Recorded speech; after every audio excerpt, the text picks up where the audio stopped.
Bonjour à vous, chères créatures. La peur est un sentiment qui fait partie de l'être humain, immuable pour la plupart d'entre nous, à de rares exceptions près, et est l'élément principal d'Halloween. Qu'adviendrait-il si quelqu'un trouvait le moyen d'enlever cette peur dans tout être humain? C'est ce que je vous propose de découvrir dans le conte des Pumpkin Stories de ce soir, et qui va vous être conté par une voix que vous connaissez bien sur cette chaîne pour y être présent dans de nombreuses vidéos. C'est celle de la tanière du loup-garou, dont la voix talentueuse vous attend au sein de sa chaîne YouTube, dans un univers alliant réflexion, sociale, terreur et interrogation sur le surnaturel, au travers de creepypasta de grande qualité. Pour ceux qui ne connaissent pas encore son univers, rendez-y-vous sans tarder, en suivant le lien fourni en description. Pour le conte de ce soir, vous allez découvrir un pouvoir particulier, qui, sous ses abords innocents, va mettre très en colère un Pumpkin Man qui ne peut accepter l'utilisation de cette faculté, pouvant détruire les fondements même d'Halloween. Et pour mieux comprendre, il vous suffit d'avancer en plein cœur des territoires de l'autre monde.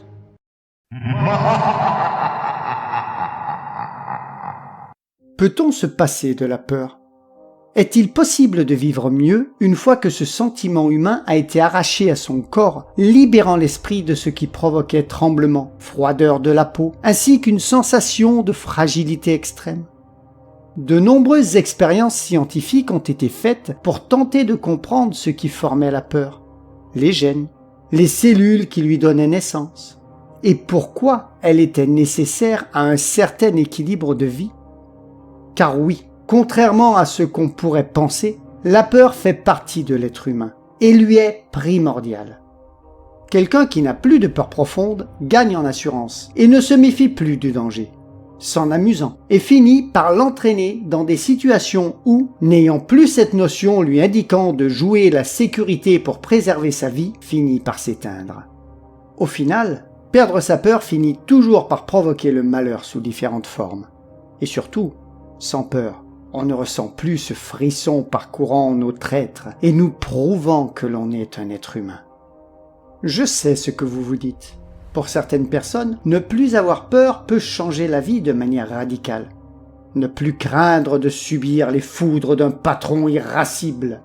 Prendre des risques sans penser à autre chose pour remporter une course, un examen, ou pour oser s'avancer vers la fille qui nous fusille du regard pendant une soirée.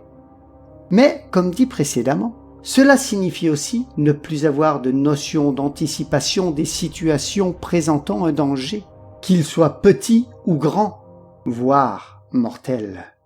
Cela peut engendrer des drames à plus ou moins grande échelle. La peur fait partie de nous. C'est elle qui définit nos doutes, nous permet d'analyser le bien ou le mal et établit notre personnalité. Maintenant que j'ai subi cette punition par le Pumpkin Man, j'ai pris conscience de ça. Je pensais faire le bien autour de moi, en libérant ces gens de leur peur. Mais c'est tout le contraire que j'ai provoqué. Si j'avais su vers quel destin je me dirigeais, jamais je n'aurais accepté la transmission de ce pouvoir particulier, ce soir du 22 mars 2012, auprès de cet homme étrange qui gisait sur le trottoir, baignant dans son sang. Je n'ai jamais trop compris ce qu'il était. Un sorcier? Un voyageur interdimensionnel? Un visiteur du futur peut-être? Ce que je savais en revanche, c'était ce qu'il m'avait dit alors qu'il agonisait. Il s'était retrouvé dans cet état après avoir déclenché la fureur d'un gang de malfrats s'étant déchaîné sur lui, le jugeant responsable d'avoir vu leur victime du jour se rebeller contre eux par sa faute, juste après qu'il ait fait un geste curieux dans la direction de la femme que le gang avait pris pour cible pour la délester de son argent, et qui était terrorisée. Dans un premier temps, l'inconnu avait demandé à la bande de laisser cette pauvre femme. Mais il n'avait reçu en retour que des rires et des insultes, lui enjoignant à ce qu'il les laisse travailler en paix. Quelques secondes seulement après le geste fait par l'homme vers la victime de la bande, cette dernière s'est vue molestée comme jamais par une femme débarrassée de la peur qu'elle ressentait l'instant d'avant, et parvenant à faire fuir ses agresseurs, déstabilisés par cette situation inédite. Par la suite, conscients que c'était à cause de l'homme qu'ils n'avaient pu avoir leur pourboire du soir, ils avaient retrouvé sa trace et lui ont fait comprendre qu'ils n'avaient pas apprécié du tout son intervention, même s'ils ne comprenaient pas trop comment il avait fait pour donner du courage à cette femme. Pour ma part, j'ai assisté à la scène, voyant cet étranger à la ville recevoir coup sur coup, au point d'entendre des os craquer, lançant des cris de douleur intense, et laissé pour mort sur le bitume de la rue. Par peur, je n'ai pas osé intervenir. Je savais que je n'étais pas de taille contre plusieurs hommes portant des battes de baseball et des couteaux. Néanmoins, une fois la bande partie, je suis allé voir l'homme au sol, espérant pouvoir l'aider et vérifier s'il avait des chances de survivre à cette agression gratuite. Il arrivait tout juste à parler, me remerciant de ma gentillesse. Lui demandant pourquoi ces voyous s'en étaient pris à lui, il m'a alors expliqué ce qui avait précédé cette altercation. Et c'est là qu'il m'a fait cette proposition incongrue. Il voyait en moi un homme bon, prêt à aider son prochain. La seule chose qui me bloquait était cette peur qui était en moi. Il me donnait l'occasion de faire ce qu'il ne pourrait plus effectuer. Donner l'occasion à d'autres personnes de ne plus ressentir la peur. De leur permettre de ne plus craindre de voir leurs rêves se réaliser, quels qu'ils soient. De ne plus redouter les vicissitudes de la vie terrienne. Ce terme m'avait paru étrange sur le moment. Mais je voyais que l'homme était sur le point de perdre connaissance et au vu de son état critique, sans doute, la vie. Dans un souci de permettre à un mourant d'accomplir ses dernières volontés, j'ai répondu à l'affirmative à sa demande de me transmettre le pouvoir qu'il avait en lui d'effacer la peur des gens, simplement par la pensée. Il disait que c'était une pratique courante d'où il venait, avant de se retrouver enfermé dans ce monde. Il ne voulait pas que son pouvoir se perde, et il voyait en moi la personne idéale pour poursuivre sa mission. Il m'a alors tenu la main, pendant que du sang continuait de couler de ses bras et ses jambes, remplissant son visage de coulées rougeâtres en continu. J'ai ressenti alors comme une vague de chaleur se déverser dans mon corps pendant de longues minutes, juste avant que l'homme frappe le sol de sa tête, signifiant l'arrêt de sa vie. Bien qu'incrédule au départ, au fil des mois suivants, j'ai découvert que le pouvoir dont l'homme m'avait parlé n'était pas que des paroles de quelqu'un sombrant dans un délire post-traumatique. C'était bien réel. Ce pouvoir était une réalité, et j'en ai fait profiter de nombreuses personnes, enlevant la peur qui les submergeait, comme moi je l'avais été avant eux. Avant que je reçoive ce pouvoir. J'ai libéré des vies, des dizaines, peut-être des centaines de fois. Et c'est là que m'est venue l'idée de tenter une expérience à plus grande échelle. Halloween, la fête des esprits, le symbole même de la peur dans toute sa splendeur. Le jour où tout un chacun se déguise en monstre horrible, cognant aux portes pour réclamer des friandises, provoque des frayeurs en pagaille à ceux qu'ils détestent ou à leurs proches, dans un esprit de plaisir de provoquer la terreur aux autres. Je n'ai jamais bien compris l'intérêt de cette fête qui insuffle d'aimer faire peur à des gens, prétextant de ce jour pour tourmenter encore plus leur cible habituelle, sans risque de se faire punir par la loi.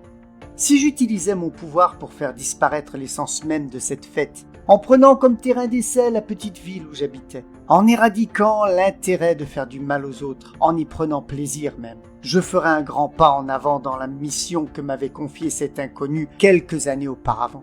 Sans savoir qu'en opérant à ça, j'allais provoquer la colère de l'entité pour qui Halloween représentait son existence même, en tant que gardien du respect de cette fête depuis des millénaires, depuis les fondements même d'Halloween, le Pumpkin Man.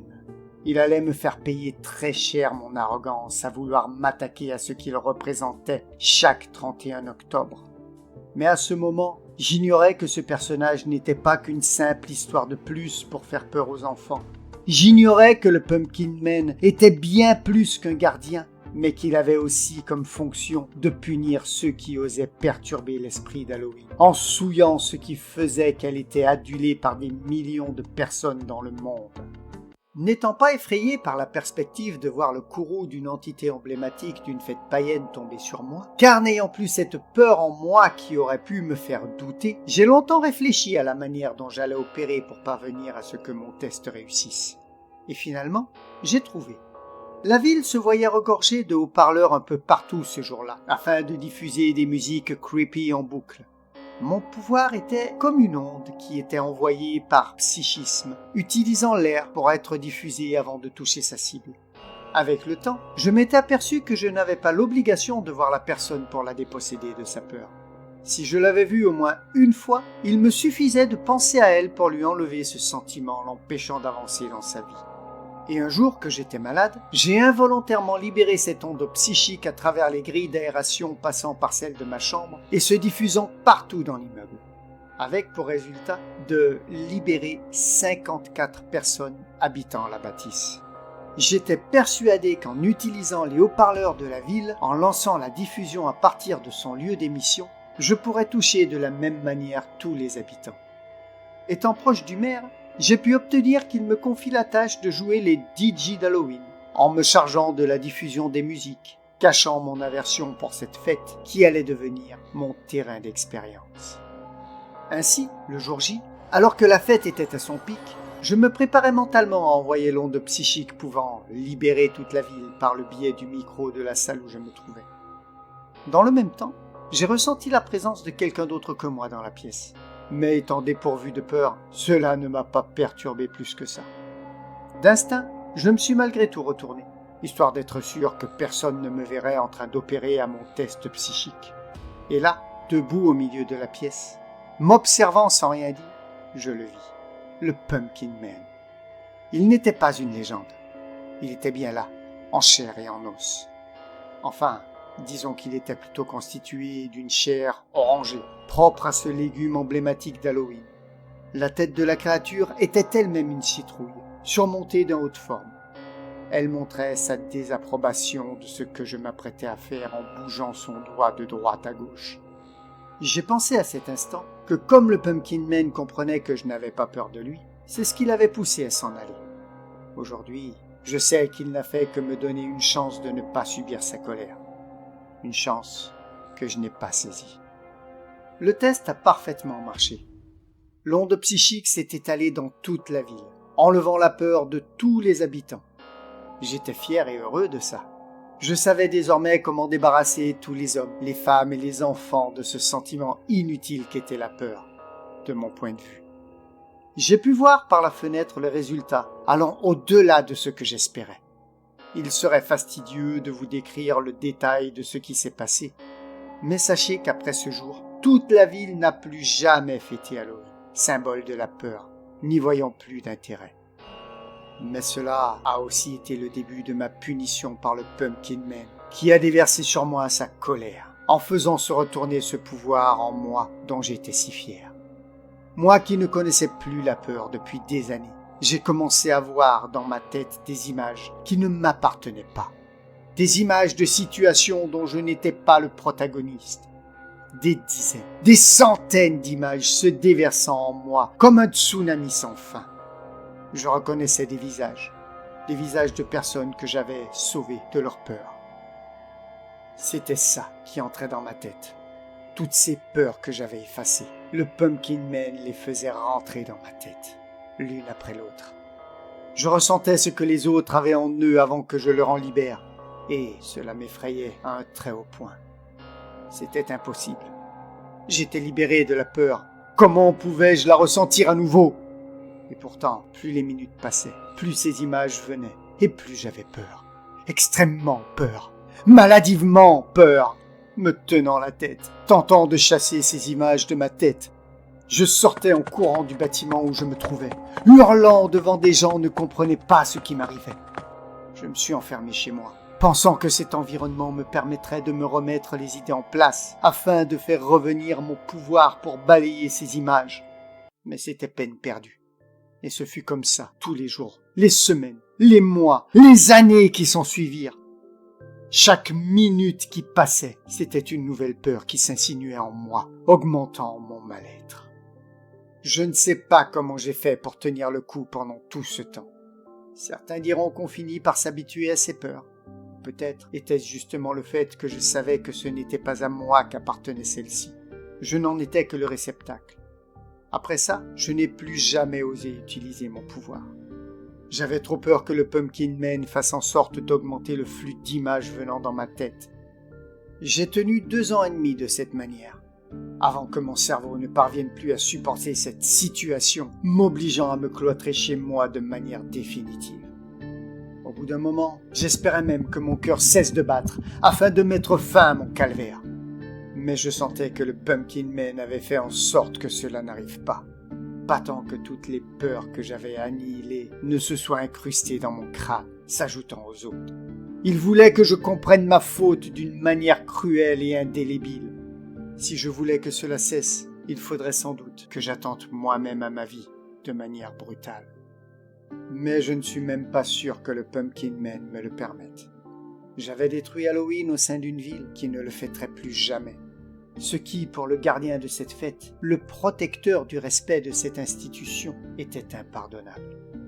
Tout comme Halloween ne serait plus dans cette ville, je n'aurais plus jamais droit au repos. Le Pumpkin Man s'en assurerait. Parfois, le bien peut mener au mal, au même titre que l'idéologie de l'homme qui a cru apporter quelque chose de bénéfique à ceux vivant dans l'angoisse de la peur, chaque jour qui passe. Cela partait d'un bon sentiment. Mais pensez à ce que pourrait devenir un monde sans peur. Plus personne ne ressentirait la joie suivant le stress dû à l'attente des résultats d'un concours. La perspective de découvrir le vainqueur d'un match devant son écran de TV perdrait toute saveur. Le soulagement de découvrir que la personne dont vous étiez amoureux depuis longtemps a des sentiments réciproques une fois fait votre déclaration. C'est un sentiment qui fait de l'être humain un élément primordial.